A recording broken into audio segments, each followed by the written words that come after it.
Picture this. It's a sweltering July morning in 1518, and you're walking through the cobblestone streets of Strasbourg, a prosperous city in the Holy Roman Empire. The merchants are setting up their stalls, children are playing in the squares, and life seems perfectly normal. Then you turn a corner and witness something that will haunt your nightmares forever. A woman is dancing in the middle of the street.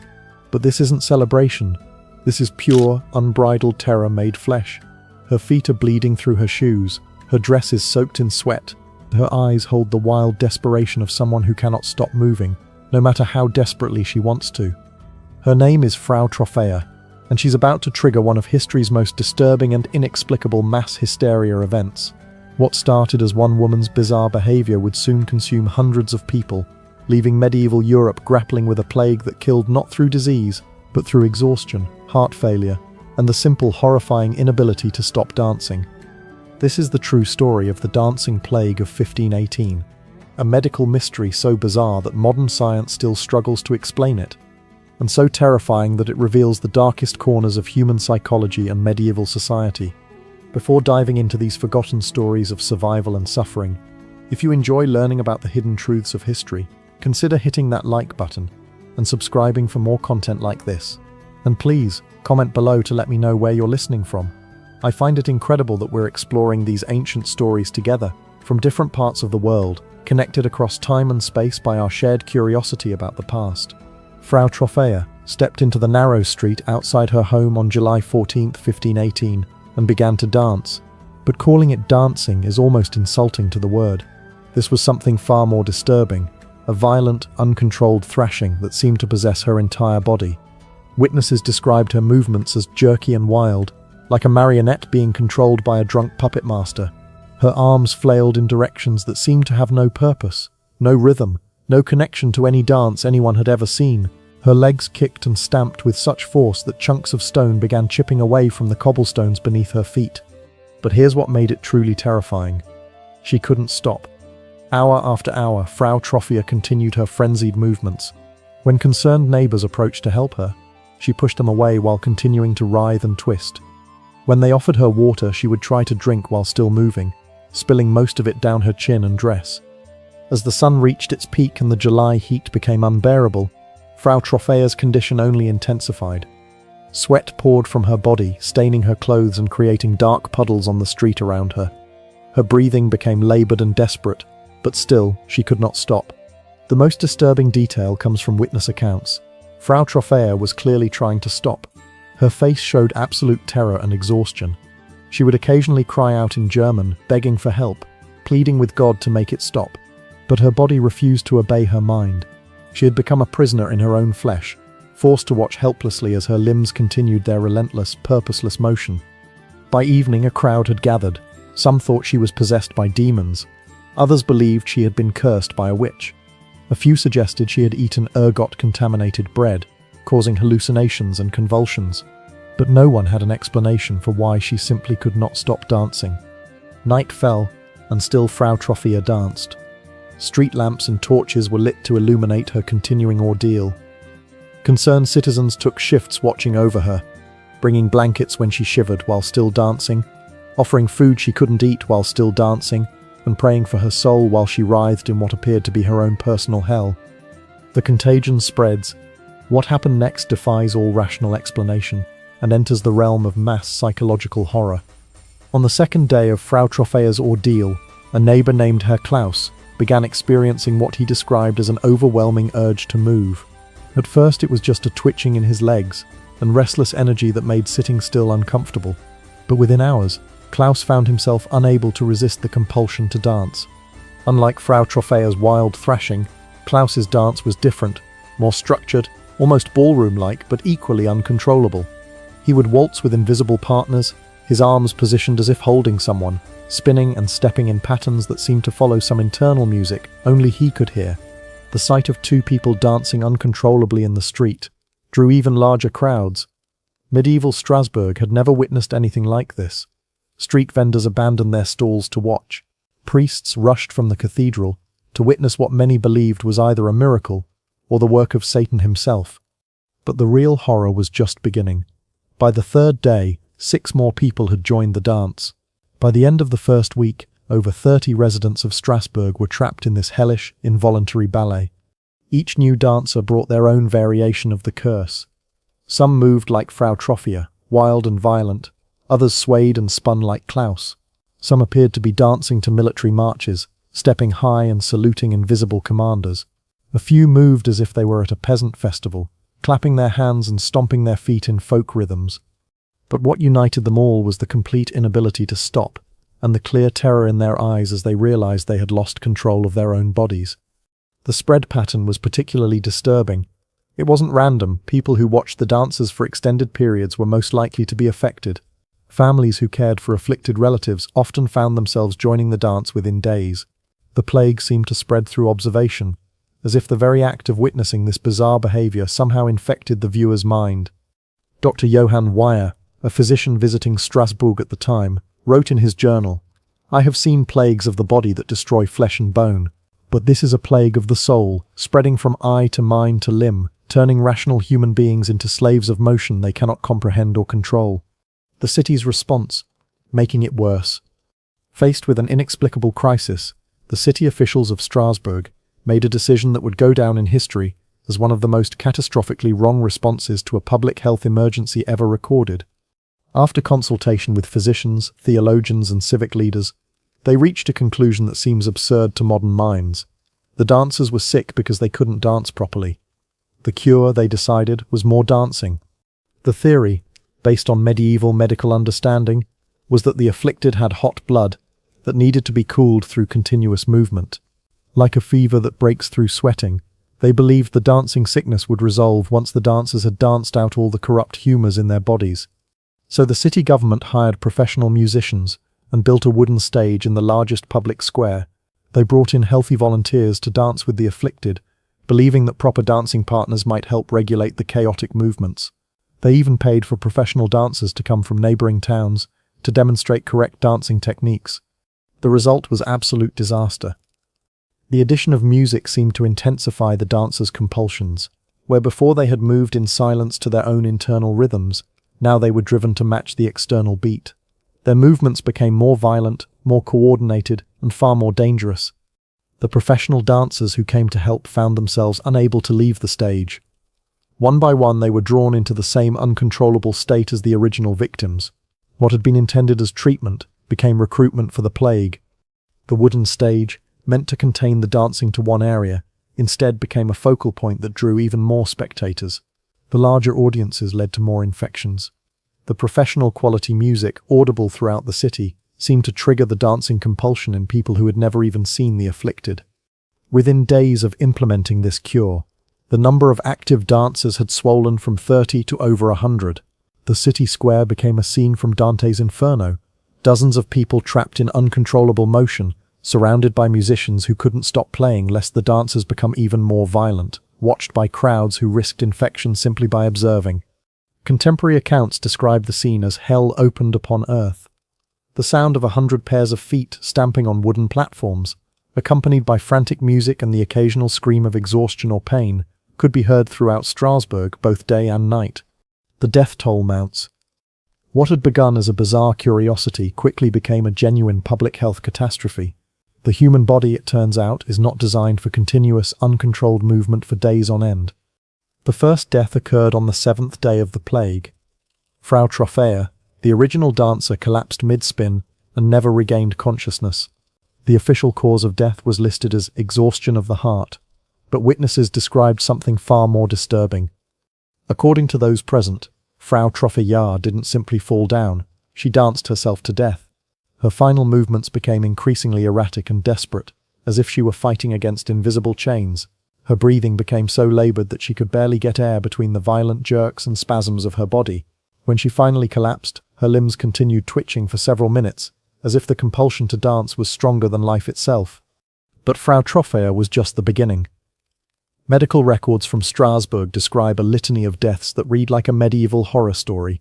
Some dancers died from heart failure, their organs simply unable to sustain the continuous exertion. Others succumbed to strokes, their brains starved of blood as their bodies diverted all energy to the endless motion.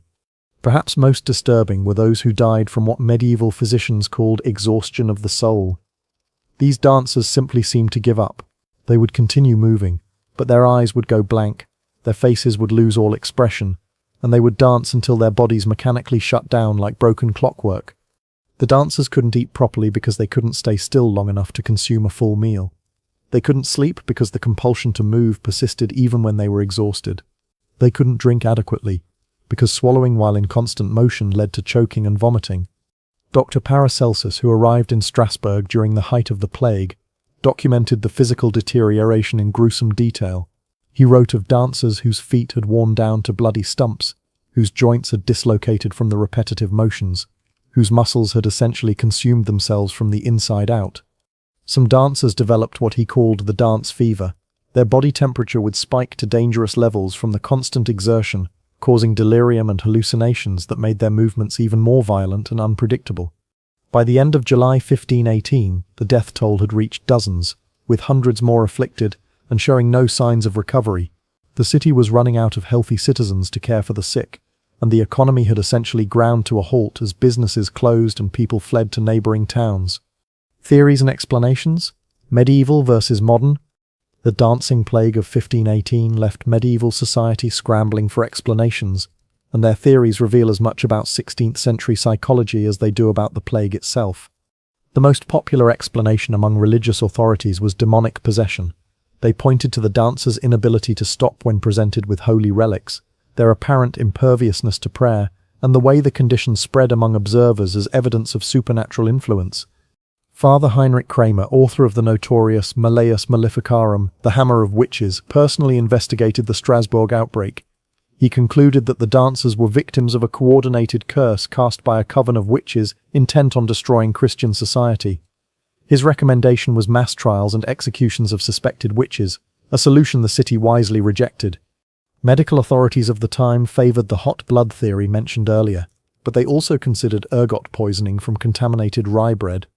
Ergot contains compounds similar to LSD and can cause convulsions, hallucinations, and uncontrolled movements. However, this theory couldn't explain why the condition spread through observation rather than consumption of the same food source. Some physicians proposed melancholia, a medieval diagnosis roughly equivalent to severe depression, suggesting that the dancers were expressing suicidal thoughts through self-destructive motion. They noted that many of the afflicted came from the poorest sections of Strasbourg and had recently experienced significant hardships. Astrological explanations were also popular. The year 1518 had seen several unusual celestial events, including a particularly bright appearance of what we now know was Halley's Comet. Astrologers argued that these cosmic disturbances had created an evil influence that manifested as the dancing plague. Modern medical and psychological theories are far more sophisticated, but equally disturbing in their implications. The leading contemporary explanation is mass psychogenic illness, essentially a collective psychological breakdown triggered by extreme social stress. Strasbourg in 1518 was suffering from famine, disease, and political instability. The dancing plague may have been a community-wide psychological response to unbearable living conditions. This theory is supported by the fact that most dancers came from the poorest neighborhoods, had recently experienced personal tragedies, and that the condition spread through observation, all classic characteristics of mass hysteria events. However, some modern researchers argue for a neurological explanation. They point to cases of encephalitis lethargica, sleeping sickness, that can cause compulsive movement disorders. A viral infection affecting the brain's motor control centers could theoretically cause the symptoms observed in Strasbourg. Even more intriguing is the possibility of an early form of what we now call conversion disorder, a condition where psychological trauma manifests as physical symptoms. The dancers may have been unconsciously expressing their desperation and hopelessness through the only form of expression available to them, movement. But perhaps the most unsettling modern theory is that the dancing plague was an early example of social contagion, the way behaviors, emotions, and ideas can spread through populations like infectious diseases. In our hyper-connected modern world, we see similar phenomena in everything from viral social media challenges to mass shootings to conspiracy theories. The dancing plague of 1518 might have been humanity's first recorded example of an idea becoming literally contagious, spreading from mind to mind and manifesting as physical compulsion. The end of the dance. The dancing plague finally ended, not through medical intervention or religious exorcism, but through what might be the most bizarre prescription in medical history, a pilgrimage to a shrine dedicated to a saint who was believed to control dancing. By early August 1518, with the death toll mounting and the city's economy in collapse, the authorities abandoned all their previous strategies. Instead, they organized a mass pilgrimage to the shrine of Saint Vitus in the nearby town of Hohenstein. Saint Vitus was a peculiar choice for a cure. He was the patron saint of dancers and actors, but also Venus, crucially, the saint invoked to cure Saint Vitus's dance, a medieval term for what we now know as Huntington's disease and other neurological disorders causing involuntary movements. The logistics of moving over 400 uncontrollably dancing people on a pilgrimage were staggering.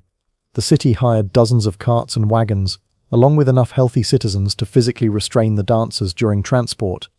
The procession that left Strasbourg on August 3, 1518, was unlike anything Europe had ever seen. Contemporary accounts describe a miles-long caravan of dancing people, some restrained in carts, others walking while continuing their compulsive movements, all accompanied by family members, physicians, priests, and curious onlookers. The sound of the procession, hundreds of people in various stages of uncontrolled motion, accompanied by prayers, weeping, and the creaking of wooden wheels, could be heard from miles away. What happened at the shrine defies rational explanation, even by medieval standards. According to multiple eyewitness accounts, including sworn testimony from city officials, something extraordinary occurred when the dancers reached St. Vitus's shrine. As each dancer was brought before the altar and blessed by the resident priests, their movements gradually slowed and eventually stopped. The recovery wasn't instant or dramatic. Most dancers didn't suddenly collapse or immediately return to normal. Instead, their movements became less frantic, then less frequent, then finally ceased altogether over the course of several hours. Dr. Johann Weyer, who had followed the pilgrimage to document the outcome, wrote, "I have seen many things in my practice that challenge understanding, but I have never witnessed so clear a demonstration of the power of faith over flesh. Whether by divine intervention or by the mysterious workings of the human mind, the curse that had held these people in its grip for weeks was broken in a single day." By evening on August 4, 1518, fewer than a dozen dancers remained active. By the next morning, the dancing plague of 1518 was over. The aftermath and legacy. The immediate aftermath of the dancing plague was almost as surreal as the event itself. Hundreds of people who had been trapped in uncontrolled motion for weeks suddenly found themselves free. But they were not the same people who had begun dancing in July. Many of the survivors suffered what we would now recognize as severe PTSD. Having lost weeks of their lives to a compulsion they couldn't understand or control, they experienced nightmares, depression, and an intense fear of music or any rhythmic sounds.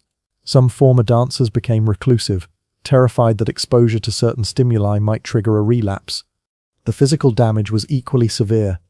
Months of uncontrolled movement had left many survivors with permanent disabilities. Joint problems, muscle damage, and cardiovascular issues plagued the former dancers for the rest of their lives.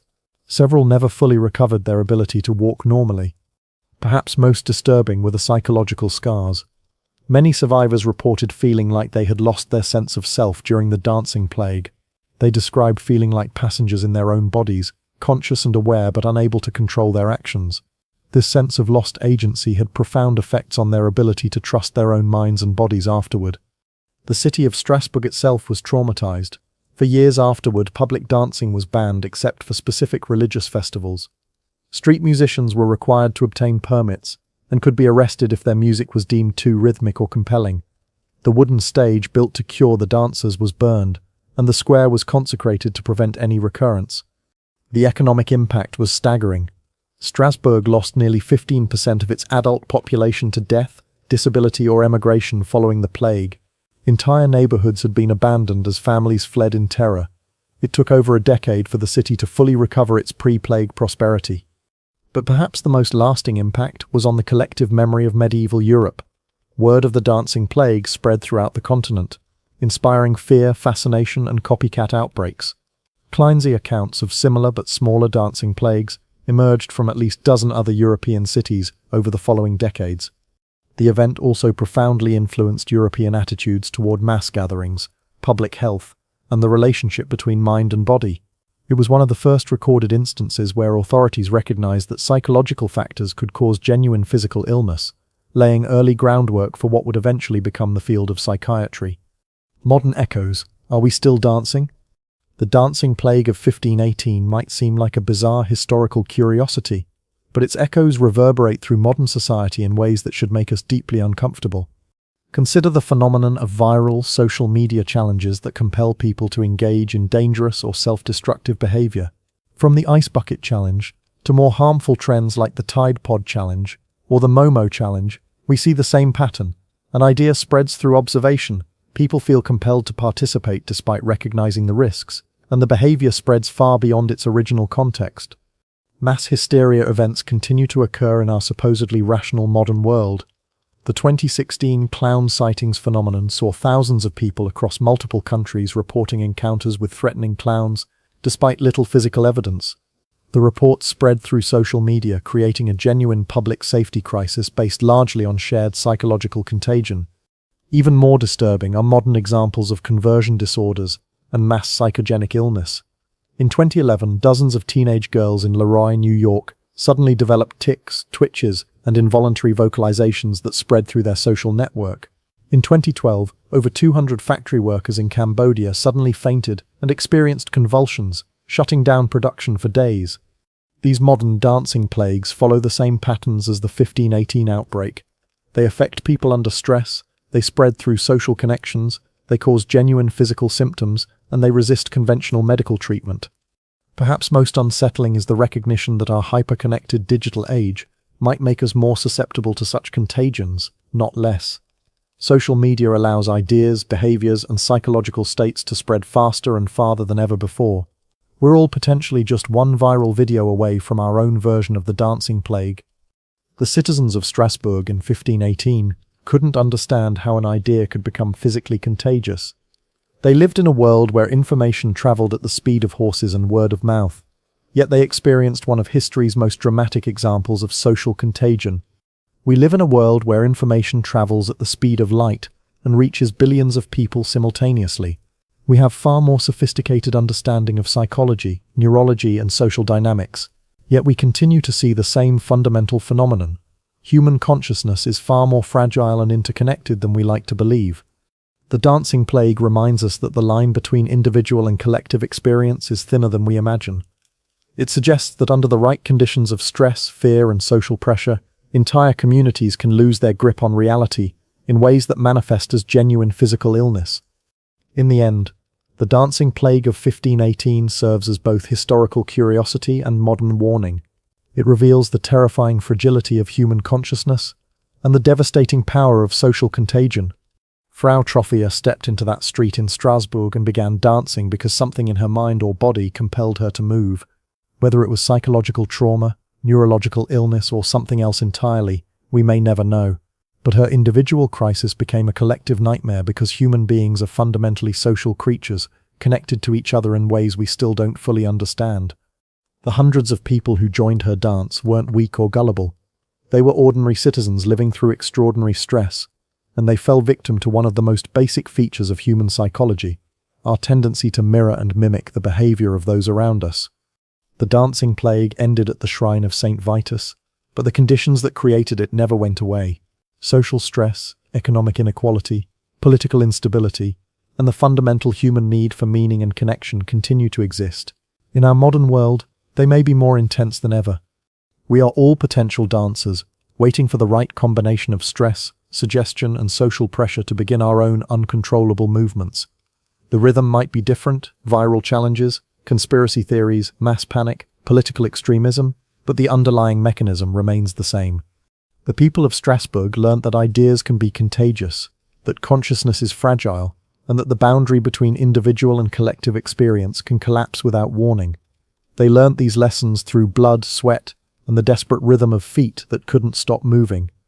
The question is, what will it take for us to learn the same lessons? And when the next plague begins, whatever form it takes, will we recognize it for what it is before it's too late to stop the dance? Perhaps the most haunting aspect of the dancing plague is that we still don't know exactly why it started or why it stopped.